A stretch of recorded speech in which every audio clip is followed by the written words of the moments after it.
What makes a video game an RPG? What are the definitive video game RPGs? One live stream will give you all the answers. Not really, but I'm gonna play some RPGs I like and hang out with you guys Friday, August 7th from 5 p.m. to 9 p.m. Pacific Daylight Time. I would love for you to come and chat with me about whatever's on your mind during my Defining RPGs live stream at youtube.com/christiangeekcentral. That's Friday, August 7th, starting at 5 p.m. Pacific Daylight Time. Hope to see you then. Try it again, and check. There we go. That's much, much closer.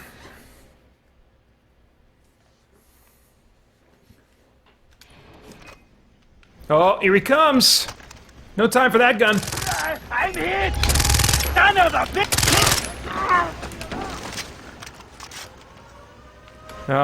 Okay, it's on now. And then you got the looting of the bodies. In half a minute. Oh, they're coming. Oh, I didn't mark him. Does he even see me? I'm right here. We're heading up from the south. Love that auto aim assist. It's the snap to target aim assist. That's a major help for me when I'm trying to navigate shooters.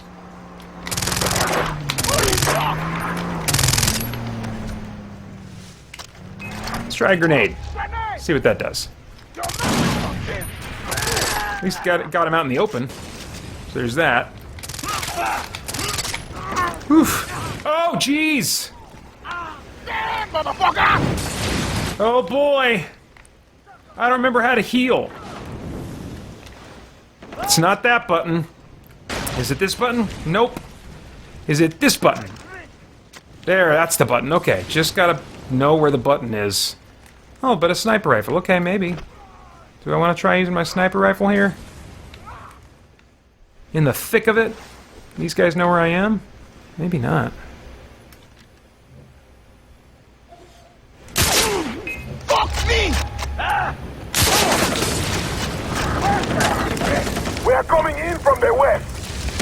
Oh gosh, I'm gonna need a different gun. Die out, you asshole! Oh! Oh crap, out of ammo! What's this one? Oh, that is an angry gun. Look at that. Oh, jeez.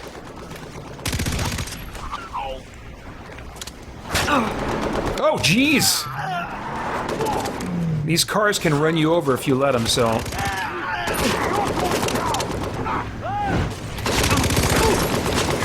Crazy town! Oh my gosh! Use the... Which button is the... Crap. Okay, there it is. Alright. Still have the angry gun.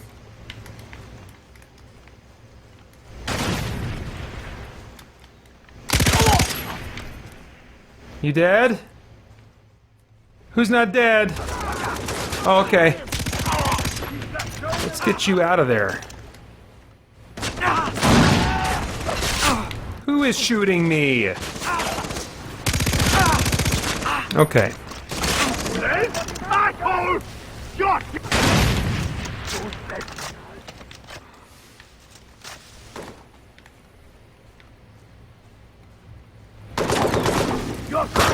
Oh man. Oh geez, I'm close to dying. Push the right button, Franson.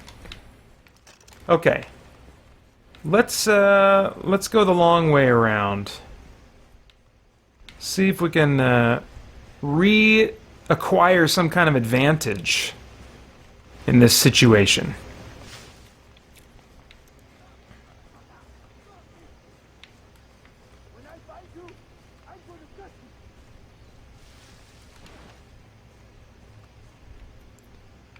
Now that guy wasn't marked, so that is going to make this a little bit tricky. Oh no, I don't want that weapon.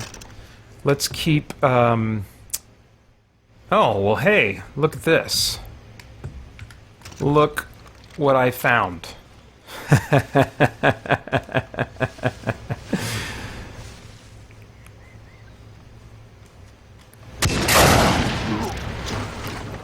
All right. There we go.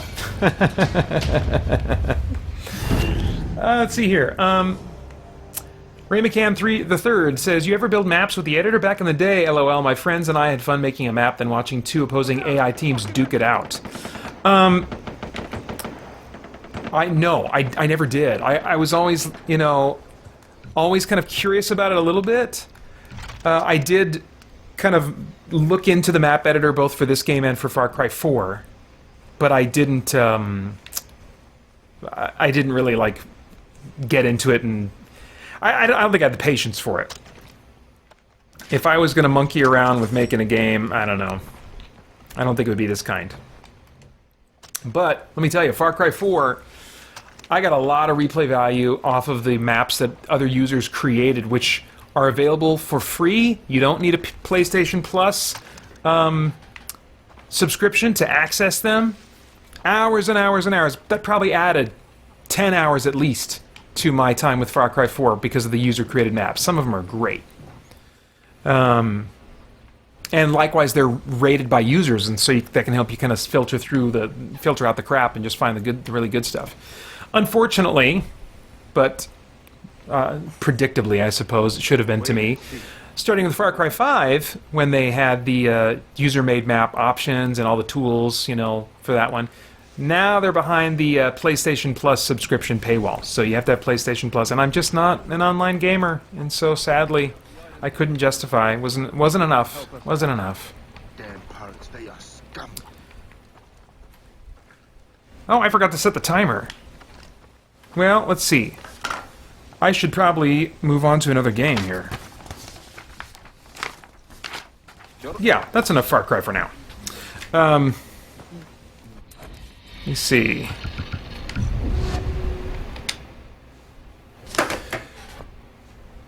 So yeah, that 5 cents per minute. 5 cents per minute. Really nice deal. We have a few games tied for 5 cents per minute.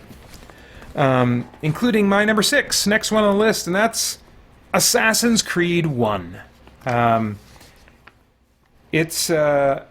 think it's worth playing still if you are going to get invested in the Assassin's Creed series. Just to kind of see where it all began. I think it's still a good introduction. I think that I think it's still probably the best introduction to the franchise, because even though Ezio's a more interesting character than Adair, I think was his name, Altair, I can't remember what his name was in the first one. But the real world protagonist, Desmond, his story starts in the first game, and even though we don't really see Desmond, later on in the franchise, I still think it's the best introduction, and yes, you can watch it all on YouTube, but I think that the game is still a solid game. It's really a solid game, and you can get it for less than $1 plus shipping on Amazon. Less than $1. How long to beat average? 19 hours on that. I don't remember what my average was. It was probably a little longer. My guess would be maybe 4 to 5 hours longer. And it's so yeah, Paeter's price per hour, I would put it at 5 cents per hour. Great value. What you'll want to know going in, if you've not played it, is that the control scheme changes after that game. It gets refined, I think, with each game for a while in that series, but the most significant change in the control scheme, I think, is going from the first to the second game, if I remember correctly. It makes sense what they're going for with the control scheme in the first one, but it's not very pragmatic long term, which is, I think, why they made changes to it. So anyway, but yeah, cool game, cool world, and it's apples and oranges now. There are some things about that experience that I do miss in modern Assassin's Creed games. In the same way that I miss some elements of Far Cry 2. Like, I am much more often going to be in the mood to play the new style of Assassin's Creed games. But there are some things about those early games, including the very first one, that I'll always look back on fondly and wish could be recaptured somehow, even though I wouldn't want to pay the true price for that, and the effects it would have on the rest of the game. Namely, that would be the way parkour works in those early games. That you really had to be more active in your controls and the choices you were making, because not everything could be grabbed and was useful for helping you climb. It was sometimes just ledges or certain things you would have to look for and say, yeah, it makes sense that I would be able to grab that, and sure enough, you'd be able to grab it. Now, in starting with Origins onward, your main character is basically like Spider-Man. I mean, there is almost nothing that you cannot climb. Even if it looks like there's nothing to grab onto, you're almost always going to be able to climb it, you know. So it takes the sense of climbing simulation out of the game in the more recent installments. Whereas those early games really were doing some cool stuff with this parkour and simulating just with your finger movements, with your controls with your fingers, you know, trying to give some one-to-one parallels to the parkour, the quick parkour choices that would have to be made, you know. And they weren't so quick that a slow thinker like me couldn't deal with them most of the time. Although now and then it would be frustrating, like, oh crap, you know. But it's just a unique game. It's you know, and yeah. So that's my number 6. Number 5, a much longer game, but it's going to cost you a little bit more, just a little bit more to get it. And yet, still price per hour sits at 5 cents per hour. And that's Fallout 3, which I'm not going to be playing tonight because I played some of that recently for the Quarantine Escape Hatch series. You can watch me play a little bit of it there. I've also played it a couple times in my monthly Discord hangouts with patrons over at patreon.com/spiritbladeproductions. I do a monthly Discord hangout, which I also try to live stream as well, if all the technical things are permitting, which it seems to be every time now. It seems to be working out. For a stretch there, with things going on with our internet and with my computer and stuff, I wasn't able to do that.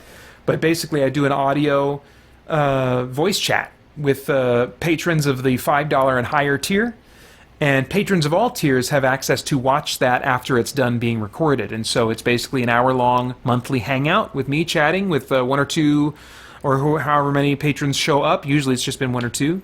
And while I'm playing video games, you know, for an hour, whatever video games I'm currently kind of digging in into. And I have been digging into Fallout 3 recently. So anyway, yeah, that's going to be less than $5 plus shipping if you get it used on Amazon. The How Long to Beat average is 49 hours. For me, 127 plus the 44 hours that I've put in my second playthrough now, which I found to be totally worthwhile, as I talked about in the Quarantine Escape Hatch, with just making the choice that, okay, I'm going to play this as though I'm a Terminator, and I'm going to make every dialogue choice and every combat choice as though I'm a Terminator, you know? And it really adds a whole fresh coat of paint to what that experience has been for me. And I think that could be true of lots of those Bethesda choice-driven type games, but certainly been enjoying that one. Definitely, I think, worth going back to, even if you've played it all the way through already. So yeah, that my total number of hours put into that game over my life is 171 hours. So that means my Paeter's price per hour is 5 cents. 5 cents per hour. Continues to be a great value along with these other games. My number 4, let's see here. Oh, interesting. Errol just makes a comment I want to read here. Talking about Far Cry 2, in 2, most all of the mercenaries are South African and speak Afrikaans, a language I learned in school. It was funny to hear. Oh, that's interesting. That is interesting. Okay, my number 4, also at 5 cents per hour, which I came close to putting on the agenda for playing tonight, but decided not to in the end, because you guys have seen enough of it from me. That's Monster Hunter Worlds. Surprisingly, you can get the base game, not Iceborne, just the base game, for $11 used plus shipping on console. That's a great price for this game. That's a great price for this game. Yeah, that's a great price for this game. It's $30 if you buy it on Steam. And the base game, I mean, Iceborne is a bit of a different animal. I'm maybe 30 hours into Iceborne, which is still very much the beginning in my book, as far as my experience with the first game goes. And I have hit a bit of a wall that's causing me to do more grinding than I really have patience for to stick with it. It's still installed on my PS4 because I still come back to it. I'm like, okay, let's just do one monster fight and then, play what you really want to play, So it's one that I haven't been able to justify getting rid of with Iceborne, even. But the base campaign, it was my game of 2018. The how long to beat average is 90 hours. For me, I checked, and I had this recorded because I mentioned it in one of my videos when I was talking about the game. To get through the campaign, it was about 230 hours to get through the campaign. Now, I was playing it solo. I wonder if one of the reasons that it's 90 for, an average for other people is because it's very, very common to play this as a multiplayer game. If you're going to play Monster Hunter World as a solo player, you probably are going to spend more time grinding and just preparing and thinking about how you're going to handle each monster because you're not going to have anybody getting your back. Yes, you'll have your Palico AI companion, and yes, you can recruit up to 2 Palicos plus a smaller forest creature or creature from the wild, So you can have kind of 3 AI companions, but they're not going to be the same as, really thinking and strategic human beings helping you out, And so I think that might be part of the reason, but again, I do spend longer than average on games that I enjoy when I'm just getting all that I can out of them. But wow, so much value, so much I enjoyed in that game. So that's my number 4. And then just edging it out, finally breaking the 5 cent per hour barrier, is The Elder Scrolls 4 Oblivion. And that's what I'm going to play now. Let me fire that up, and then I'll give you the stats. Okay, so this one, if you're getting it on Xbox 360, you can get it for $10 plus shipping on consoles. That would be either Xbox 360 or PS3. You should be able to find it for about $10 plus shipping. For $15, you can get it on PC. And a game like this, it's not been modded maybe as much as like Skyrim, but the modding community is doing a ton of stuff. So if you have a PC and you are okay or interested in playing it that way, I'm sure you can get tons more value and playtime out of it than what I got. But I got plenty. The how long to beat average for this game is 98 hours to beat this game. For me, it was 32 on my first playthrough, because when I first played this game, I didn't know how to enjoy a Bethesda game. I just played through the main story. I didn't understand truly what the potential was for what my experience could be. My second playthrough, which I'm loading that save right now, is 188 hours and counting. So that's, right now, 220 hours and counting so far that I've put into this game. Let's see here. My son Asher has started playing this one recently. I decided to introduce him to it because I figured, the graphics are just plain enough that it's not going to be as violent as some other games. And he's 12 years old. He'll be 13 at the end of August. And felt with his temperament, and as long as I'm sitting in the room with him, that I would be comfortable. Holly and I both would be comfortable with him playing this game. So, and he loves it. What he doesn't love is my inversion of Y, which I have to do. And unfortunately, it doesn't save your settings for just your save file. It changes it for everybody, all the save files. So he's going to say, Daddy, why'd you change it?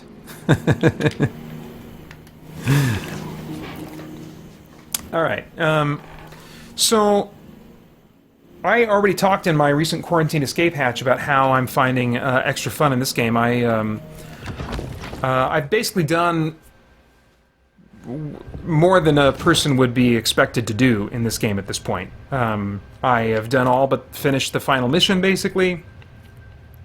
I've done all the campaign across the DLC or whatever. And I believe the price that I quoted you does include the DLC. I'm not sure, but even if not, it's not going to significantly change. I actually think that the DLC is not that great for this game. Like the Shivering Isles, I don't really like the Shivering Isles. Just not my thing as much. Anyway, what was I going to say? I can't remember now. I've kind of like built my guy up. I think I've recently switched him over to try and do some more roguey, rangy type stuff. Cannot wait while enemies are nearby. Okay, well, where's the map? That's really what I wanted. Got to get used to when they change the interface. I've been playing Skyrim recently for my Rise of Eldrast Let's Play series, which is exclusively for patrons at patreon.com/spiritbladeproductions. And so I'm used to Skyrim more than this, but let's see. So that's that map. I need the... There we go. That's the map I wanted. Alright. Now, I did buy some arrows before coming here. I was starting to run low. But, I mean, I don't know what I could tell you about this game that hasn't been said elsewhere. Use the bow! What the crap? Do I not have arrows? Okay, hang on. Can you wait there for a second, sir? Just need to equip the arrows that I bought. There we go. Much better. Oh, these arrows are subpar.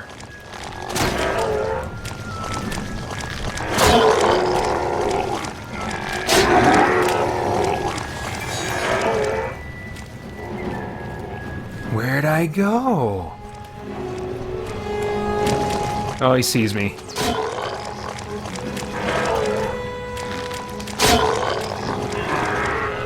Alright, these arrows are not gonna do.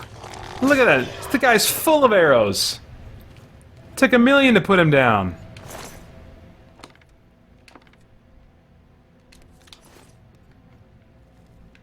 Alright. Well, let's see here. Do I have some better weapons that can serve me just a little bit better? Gold brand. I mean, anything else is going to be pretty overpowered. See, it's 11.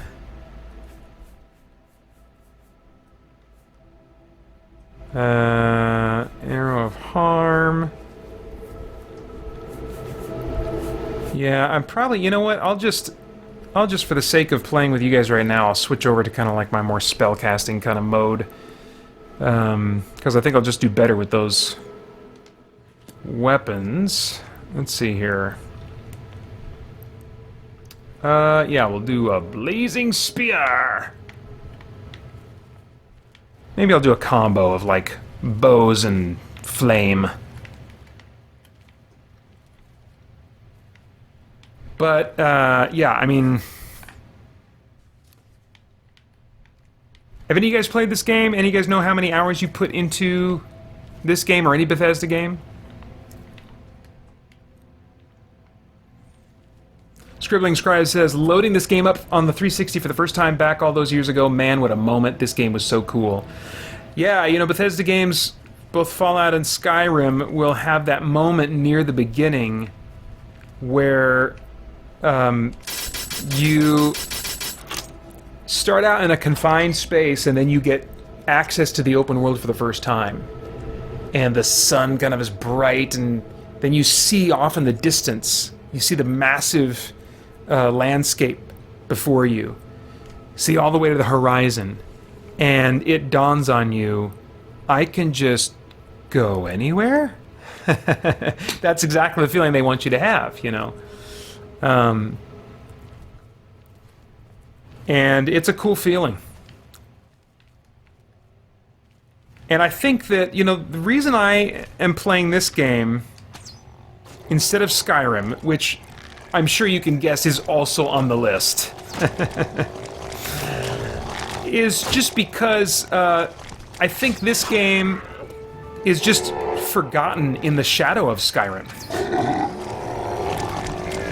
And I don't think it should be forgotten, especially if, you know, you're like, man, I could really do with like a big ol' fantasy open world RPG. And I've played Oblivion, and then I would say, wait a minute, okay, yes, you've played Oblivion. How long has it been? How long has it been? Maybe boot it up. Maybe boot it up and start from the beginning. How did you play it last time? How could you maybe play it different this time? Because in terms of, like Fallout and the choices I made there, in terms of combat, in terms of the metagame that you bring with you for what kind of character you're going to play, you can have a significantly different experience. And no, I'm not, seeing this with rose-colored lenses. It won't be the same as the first time. It will not be the same as the first time. But it might be more than you think it will, you know? And so that's why I put this one on Quarantine Escape Hatch. That's why I wanted to play it tonight. That, and, you know, it's just high on this list. There are not many games that give you more value for dollar than this one. Not many at all. We are close to the end.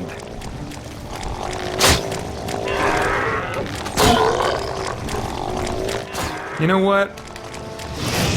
That's what you get.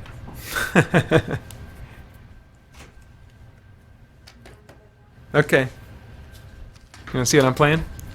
Hey. It's Oblivion. Yeah. You wanna say hi to the people watching? Hi, people who are watching. Sleep good. What are you doing in the game?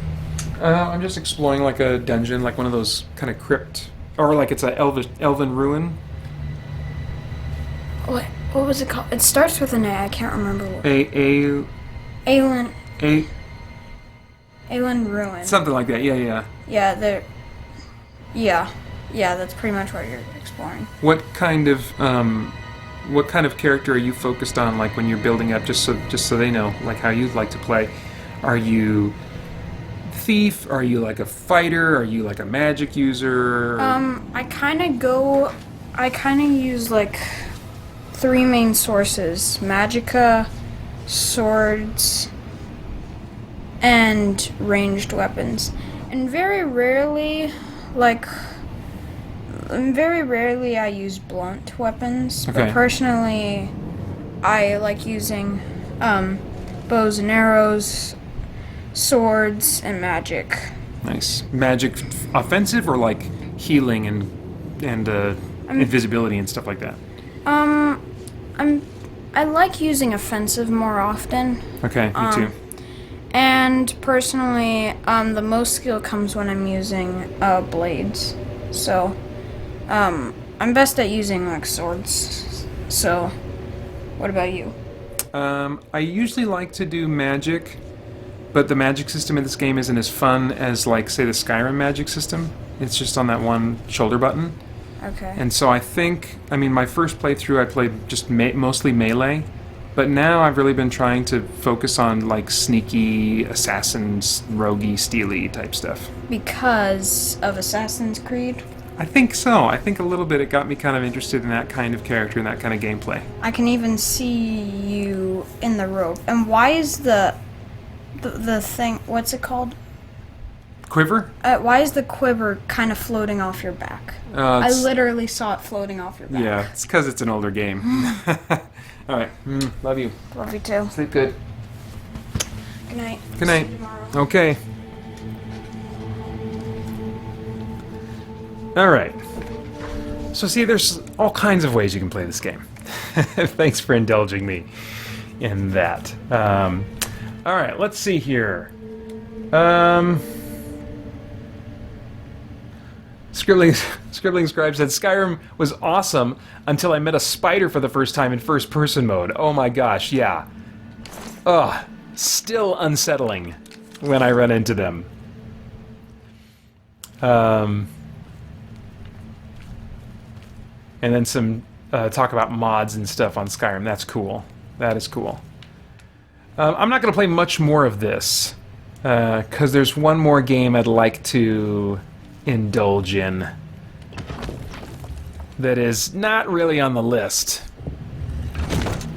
But it would definitely be on my list. It's just not the list I would actually say is an official recommendation for you guys. It's just a recommendation for little old me. But anyway, let's see if we can find one more interesting encounter of some kind. Are these, can I pick these up? No, I can't pick those up. You can get those, like, those gems down here that will help recharge artifacts and whatnot. Oh, here we go. Yeah! Varlastone. And I got me, I hate the lockpicking system in this game, but I got me a Prismere, or whatever it is, skeleton key, whatever it is, that is an unbreakable lockpick, so I can just keep hammering auto attempt until it opens. Nightshade. Love the sound of those clinking coins, all the looting sounds. Oh, oh dang, what is this guy? Oh, trouble. Oh man, just bust out the fire spells, just burn him, dude. Oh man, is he taking any damage? Okay, there he's taking some. Okay, but I am gonna die soon if I don't take some, if I don't do some health potion stuff. Oh man, that's barely restoring any health. You cannot drink any more potions right now? Oh, that's... I've never run into that before. I have never run into a limit in potions I could drink while in a menu. That's interesting. Oh man, I might have just hosed myself. Don't you walk away from me. Almost got him. Dude. Oh, I don't have any more magicka. Okay, let me fix that problem. I can't drink, I still can't drink any more potions. Why, do I have like an ailment or something? Oh, jeez. Oh, maybe it was because I was filled up. I hadn't realized it yet, but I was going to be filled up on stuff. Staff of Hoarfrost. Alright, what is this? See, this is the thing I like. Finding new stuff, new loot. Staff of Hoarfrost. Well, I'm equipping that now. Yeah! See, I try to be sneaky roguey, but they just keep sucking me back into being a mage. It is the longing of my heart. Let's see here, I'll just take the gold. Alright. Well, let me find something to blast with my new staff before I close this game and move on to my final selection for the evening. Oh, this is open remotely? By remotely, do you mean a nearby button? Sometimes it means that. Lich! I will take the bone meal. Gonna eat some of that lich. Some of that yummy lich. Yeah, I had a nice bowl of lich this morning. I looked at both of these, didn't I? Alright. Come on, just give me something real quick. Real quick to zot with my staff.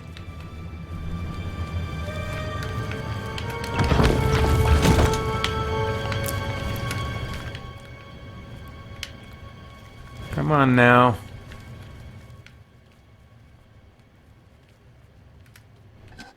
Ooh.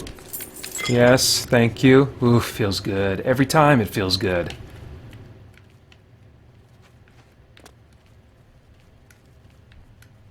Have I been here? I feel like maybe have been here. I don't know. Have I been here? Yeah, I think I have. Okay. Yep. Trail of bodies says that I've probably been here.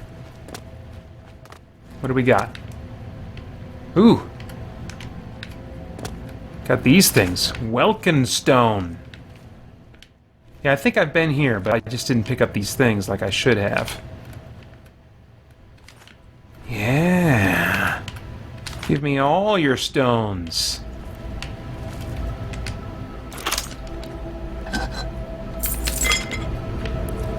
Just feels good. Just feels good. Don't ask me to explain it. Rugged Warrior says, have your boys seen Lord of the Rings yet? Asher has. It would be too scary for Titus at this point. Even he is not interested in seeing it because he knows. I mean, he's getting a good sense of what's too much for him, and that's really great because he is our kid that just all too boldly enters into things in life. So for him to recognize that limit and be willing to impose it on himself is great. Zot! Oh, it's ice! And it looks like frickin' snowflakes! Yeah, the visuals of magic in this game are not as satisfying. Those guys are creepy. They still look creepy. You turn a corner and see one of those guys looking at you, still looks creepy. Alright. Well, I would have liked maybe like a... I guess I want a lightning staff. I think lightning looks pretty cool in this game when it's shooting at you. Oops. No, I did want to save there.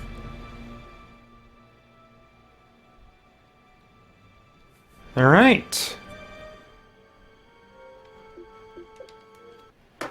So, let me get my PS4 up and running again, and then I'll finish off the list with you guys.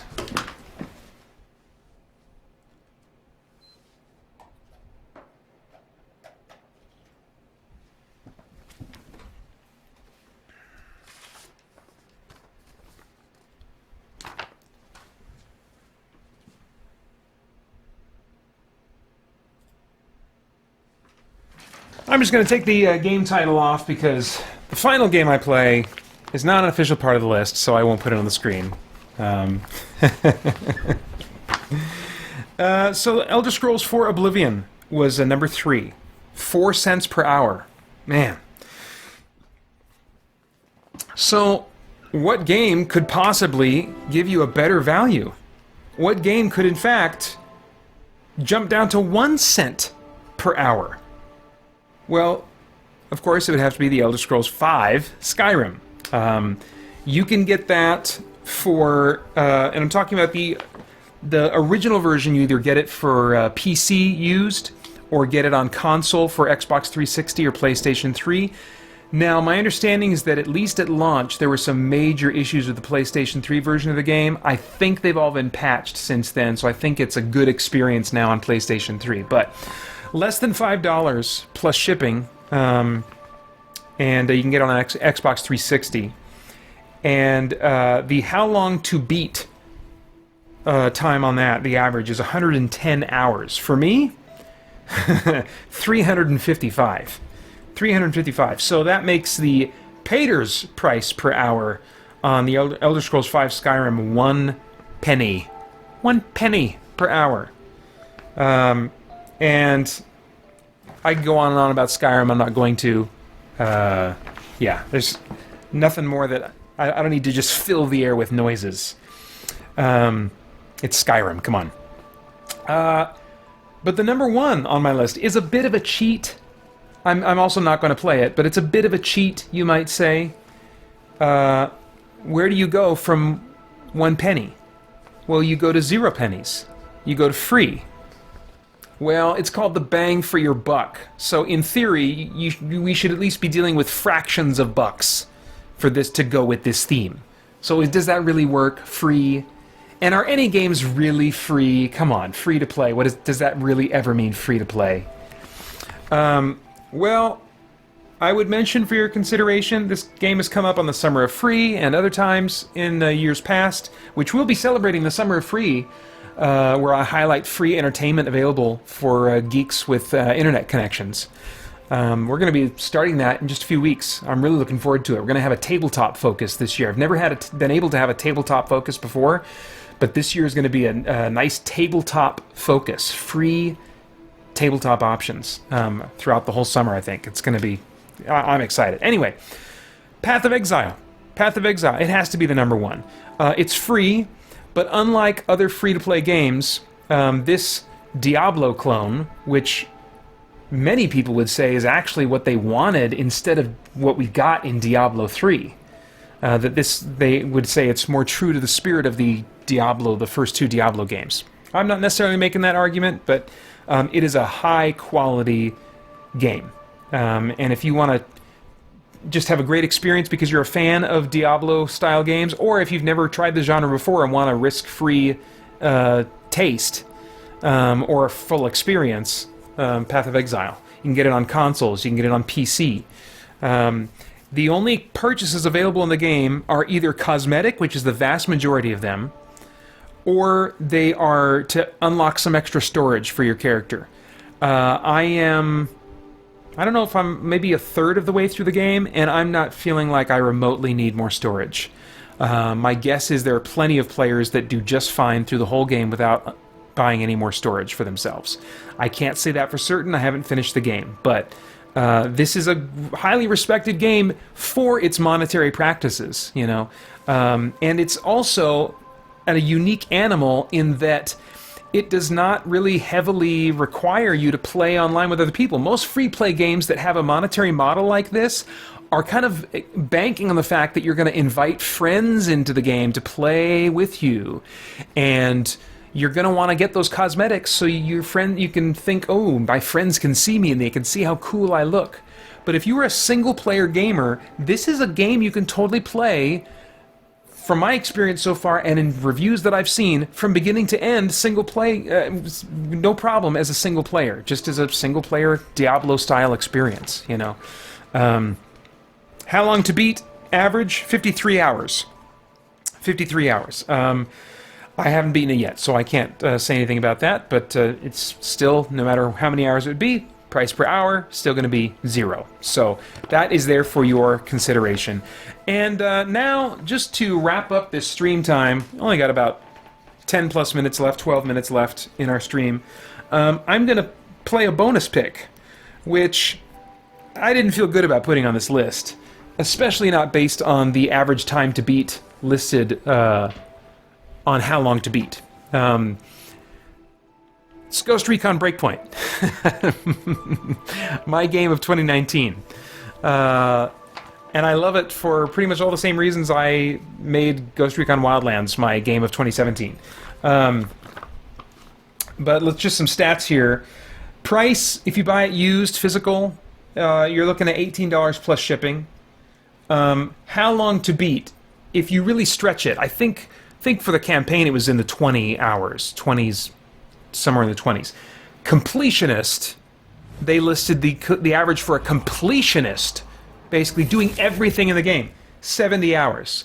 Somehow, I am no more than 3/4 through the game. And I have logged 79 hours in this game. So, 9 hours more than a completionist run. I have a map, a world map that is filled with locations still to visit and to acquire all the objects that are there so I can check off those boxes. I am nowhere near done with this game. And I am really enjoying the experience a lot, obviously, you know. And I'm looking forward to enjoying it even more, I anticipate, when they re-add AI squad mates, which is coming this summer, they've confirmed. So, yeah. So for me, the price per hour, just to put it in context for the rest of the night, even though this is a bonus pick, it's not an official part of the list, the price per hour would be 22 cents per hour for me so far.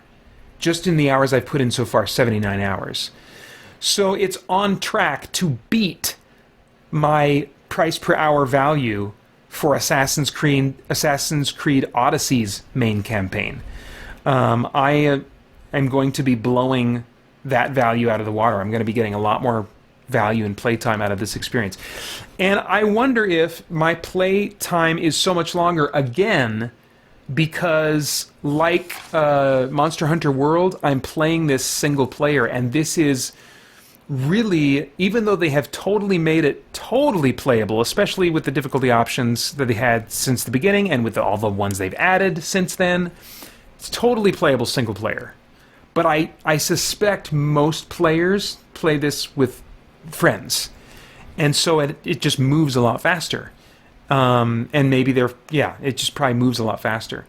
But as a single player, you got to be a one-man army that's meticulously taking out people in outposts one at a time, you know. And so I really, I mean, as far as if I was just making this list for me, and not to be hopefully useful to other people, there is no question that I would have this on my list. But I put it on there as a bonus pick, just to let you guys know that there is some risk involved, because I am clearly in the minority in how I feel about this game, and evidently in how I play this game. So it's just a little bit of FYI, you do whatever you want with it. But I thought I would just enjoy the last moments of the stream here, kicking back and playing what is currently, in recent weeks, my favorite game to play. Oh, look out. Prone camo. Can't see me. I'm too awesome. I am a ghost of the Recon Breakpoint.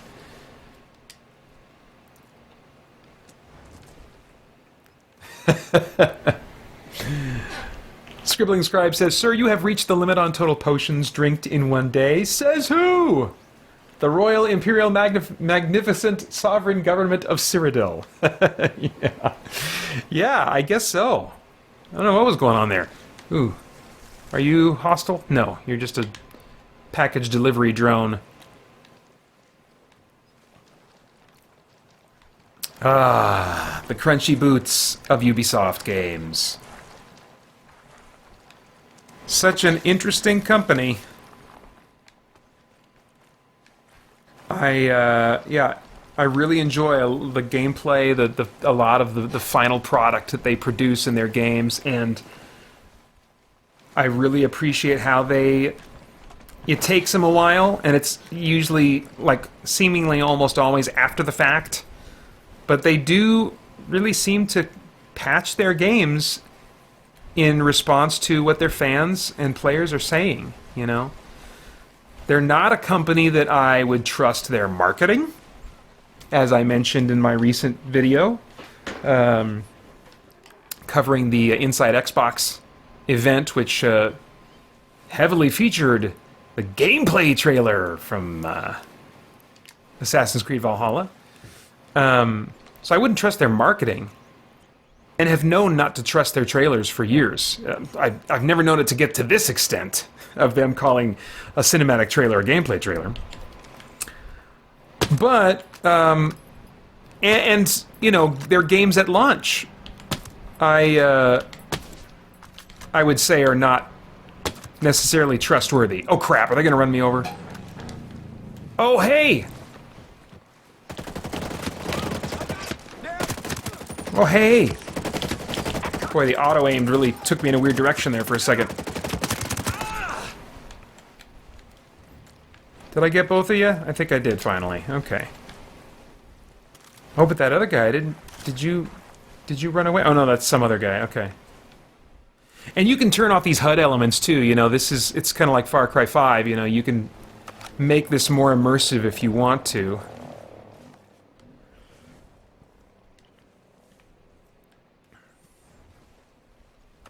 I'm looking forward to the AI companions so that when I get a vehicle like this, I can let them drive and I can man the gun. Or I can drive and know that they'll shoot bad guys when bad guys are there to be shot. That's been the most disappointing part of not having AI companions. And then also sync shot being something that is a consumable item, basically, without AI companions, where it was instead something that was on a cooldown in the first one, but you had an infinite supply of, basically. I missed that too. So hopefully those things will return. But even with those shortcomings, have so enjoyed this game.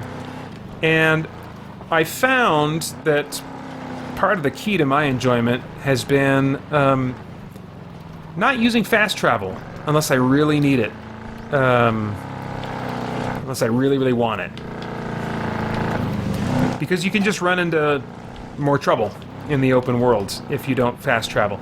And that's not true of all open world games, you know. There are some open world games where people will do that on purpose, you know, but that's often not the case for me in open world games. I will often choose to use fast travel. But in this one in particular, I just found, no, I think there's enjoyment really for me to have in this game in particular if I do not partake of the fast travel unless absolutely at the end of my patience. And I did have one special weekend where I played this game online with a friend. It's possibly the only person in the world that I would want to play an online game of any kind with. It's a longtime gaming buddy of mine, and we could not have our traditional get-together where I drive out to California and spend a weekend with him, so we had to settle for a weekend of gaming online. And we made the most of it by me getting a PlayStation Plus subscription, and we played a lot of this game, and I get it. With a friend like him, which there's only one like him, this was a lot of fun to play. Well, I'm just driving in circles now. I'm trying to get to my destination. Let's see here. There's the dots over there. Let's see how far we can get doing this.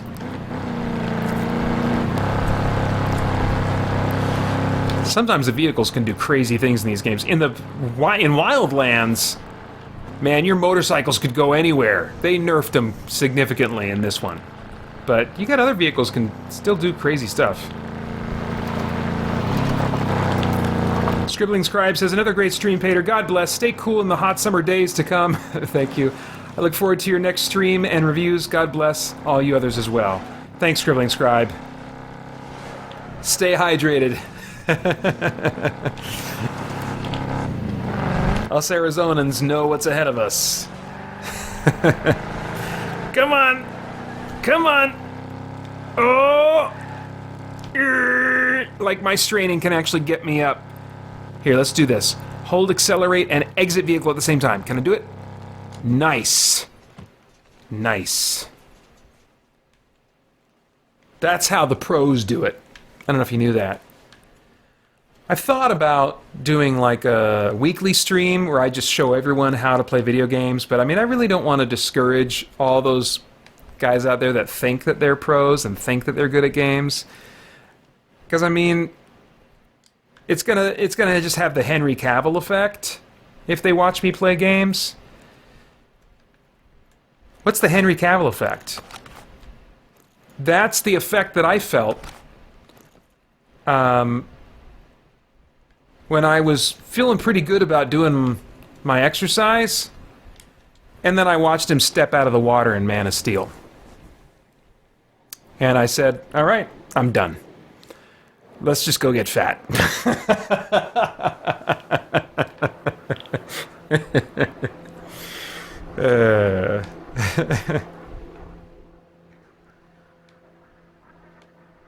I don't like these drones. If those guys spot you, they just rain crazy chaos down upon you. That is really hard to survive, in my experience. Even as the world's most skilled living gamer. Well, I guess this is the best vehicle I have. Is this the best option I have? Really? I need to get over that mountain, almost, maybe. Well, you know what? We'll go down this way. We'll see how far we can get. I'm pretty much out of time, so we'll just see what happens here. Alright, I'm done. I'm actually not done, but I am going to stop the stream now. Thank you guys so much for coming. I hope that it was fun for you, and that maybe even you were reminded or informed of a game that you might be able to get some lengthy, enjoyable playtime out of for a small amount of money, which is something that I'm sure is useful to a lot of people right now. So hopefully there's something in that for you, and if not, hey, maybe just a few hours of free fun watching me play games more skillfully than anyone who's ever lived. That's it, guys. Drugged Warrior says, I'm curious how many guys join gyms after watching a superhero movie. Not this one. I didn't really give up exercising, though. It was just a deflating moment. All right, that's it. Thanks so much, you guys. My next live stream, I think, is going to be toward the end of the summer. I'm not sure what the theme is going to be yet. But I'm looking forward to a lot more video game content in the coming weeks as I continue to celebrate E3 and talk about video games all summer long. So I hope that you will come back and join me for that. Thanks for coming out tonight and keeping me company. I'll talk to you later. Bye-bye. What makes a video game an RPG? What are the definitive video game RPGs? One live stream will give you all the answers. Not really, but I'm going to play some RPGs I like and hang out with you guys Friday, August 7th from 5 p.m. to 9 p.m. Pacific Daylight Time. I would love for you to come and chat with me about whatever's on your mind during my Defining RPGs live stream at youtube.com/christiangeekcentral. That's Friday, August 7th, starting at 5 p.m. Pacific Daylight Time. Hope to see you then.